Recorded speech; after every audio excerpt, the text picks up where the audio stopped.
Brought to you by the Every Dollar app. Start budgeting for free today. I'm 22 years old. I'm currently making about $30,000 to $90,000 a month, and I am trying to figure out when to make the jump into real estate because that's kind of where I want to take my end goal. Wow. Wow, Zach, we just talked to a caller who makes $850 a month. Yeah, can you spare some change for our friends? Yeah, I did hear that. What are you doing to make $30,000 to $90,000 a month? What? So, primarily day trading, specifically the futures market.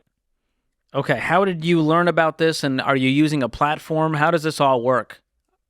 Yes. So I've been practicing for about 3 or 4 years now, and then I decided to my initial investment was $3,000 into an evaluation for a few prop firms. Yep. And essentially, you use their capital, and then you normally get to keep anywhere from 70 to 90% of the profits that you make.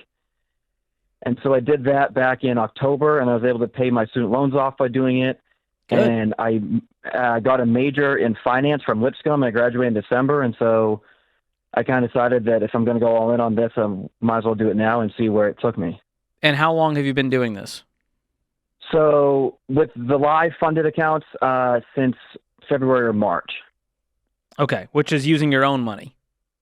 No, so it's just the firms primarily at this point in time. So here's the question. If you're so good at this, why not use your own money? Yes. So a lot of the times right now, I don't have $150,000 that I want to invest in it. And I'm well aware of the risks. And if someone else is going to take on the risk for me, I was raised a Ramsey kid. So, the less risk and the more success, then that's kind of where I was going with it. Okay, so what happens if you make a bad trade? You get kicked out of these prop firms, right? Yes. So there are systems in place to where essentially I have certain drawdowns that I can hit. And a lot of times with every single trade I take, I normally try and move the stop loss, which automatically sells me out of the market to break even. And so at that point, it's I don't want to say it's impossible to lose money by any means whatsoever. But a bad day would be me breaking even or only losing about $1,000 or $2,000. Okay. How much money do you have now that is liquid? About $50,000. What are you doing with the rest of this money? So I had to pay off my student loans because I paid for my own college. Okay. And then I'm been in the process of trying to move just somewhere else in Nashville. So that's taken up a little portion of it, because it was the first month, last month, and that whole thing. And then I tried to put away some for taxes because I have to do it. Obviously, I get taxed after. And You're going to so get hammered with taxes if you're making $30,000 to $90,000 a month. Yes. You got to set aside 40%. I have been. My godfather's a CPA, so he's been trying to inspire me with some words of wisdom, and he's been big on the 40 or 42%. Yeah. So. And do you have any debt left? I do not, no. Good. And that $50K, let's call that your emergency fund plus some? Yeah, so that'll be my emergency fund. And then, if something else happens, with family or, I like to take care of the people around me, so. Okay. And what's your question today? I am trying to figure out, so I've always wanted to get into real estate. And so I'm trying to figure out when the best time would be to make that move and to start investing in real estate as well. Because the trading only takes me about maybe 3 or 4 hours a day. And so that's kind of where I'm missing out, I think.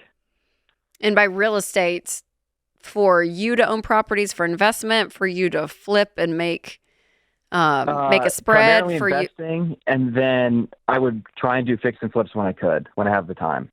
Okay, so you're wanting to buy and hold and put renters in is what you're thinking. Oh, absolutely, yes. Okay. And obviously, Middle Tennessee, it's not cheap right now, so I was kind of wondering the best way to go with that. Yeah, for sure. Yeah, well, with real estate, we always say if you're going to go beyond your primary residence, you want to do it with cash.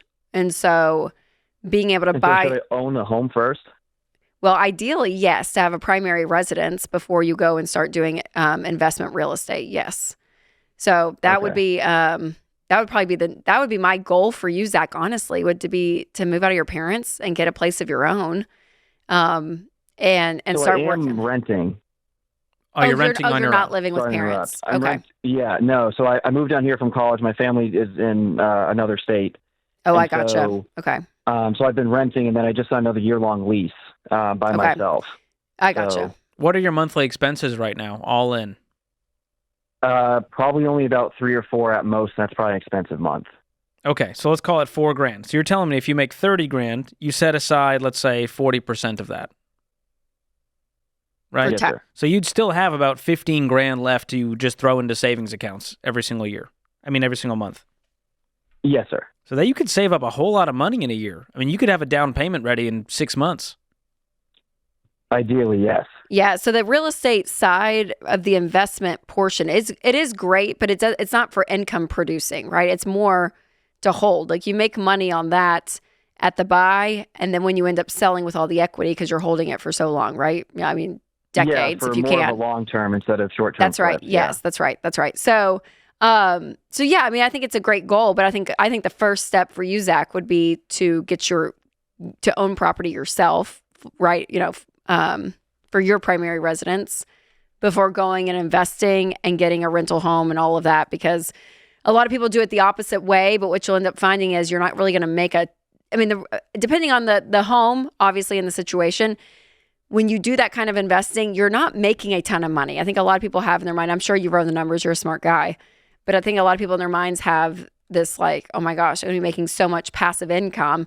But by the time, especially if you go take a loan out, which a lot of people do for investment real estate, you're having to pay the mortgage, you're having to pay, fees on top of that, you're having to pay, everything it is to be a landlord for upkeep, all of it. And you end up from a net to gross standpoint with not a ton of cash. It's not like a big cash cow to have all of this like in a residential market, having one or two of these. So I just want you going in, eyes wide open, just knowing what you're getting yourself into, and that it's not, I don't know, I just feel like I see stuff like this all the time on social media.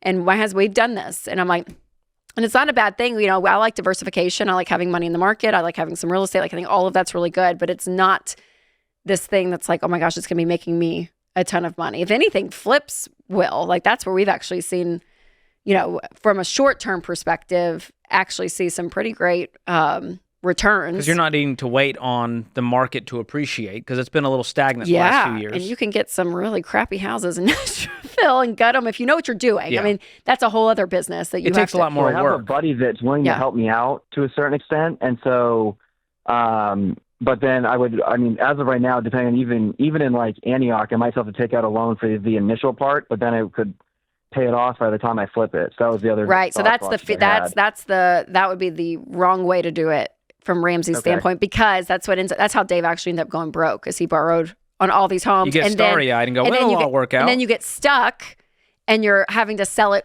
quickly because you're like, oh my gosh, it's a flip. And so we're needing to make a profit, and you end up selling it for not as much as you want. And then you end up not making the spread that you want. And then it ends up going backwards, and it's not good. So cash is everything. And I would not count on this gravy train of day trading for too long. I would get out while you can when the getting's good, but just know this may not be a 5-year career. So I'd find something you can sink your teeth into with how smart you are, my man. Create your free every dollar budget today, the simplest way to budget for your life.